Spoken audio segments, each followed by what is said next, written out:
I saw myself. But on our anniversary, I saw two faces, mine and Sienna's. He let out a dry, nervous laugh. You have quite the imagination. Maybe we should schedule an appointment with a doctor. I reached for his hand. Let me touch you right now. Close your eyes and think of the person you love. And I'll tell you who it is. He snatched his hand back. Valerie, enough. If you have a problem with Sienna, talk to me. She has a boyfriend, and this suspicion is unfair to her. He walked out. He didn't return until 2 in the morning. I pretended to be asleep as he pulled me into his arms. I closed my eyes. Only one face remained. It was Sienna's. My face was completely gone. For the first time in 21 years, I couldn't find myself in his heart. I gently slipped out of his embrace and moved into the guest room. 3 days later, I stared at the 2 pink lines on a pregnancy test. A medical checkup confirmed I was 6 weeks pregnant. Later that afternoon, I went to his office building. I saw Peter opening the passenger door for Sienna, holding his hand over her head to protect her as she climbed inside. That seat had always been mine. When he came home that evening, I was waiting. I went to your office today. I saw you open the passenger door for her. You used to only do that for me. He let out a frustrated sigh. She's my assistant. Opening the door is basic courtesy. You used to be so understanding. Understanding? So the things you did for me can be handed to anyone.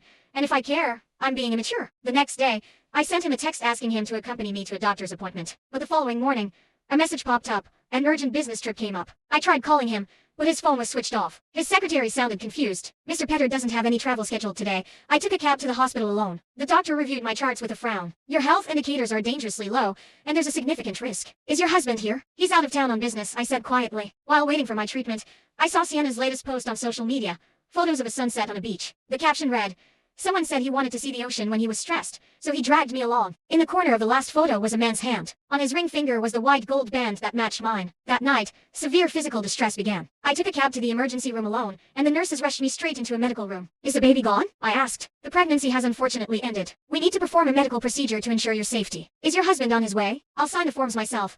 By the time everything was over, it was 3 in the morning. I sat in the cold hallway, calling his number repeatedly, but it went straight to voicemail. Finally, I sent him a text.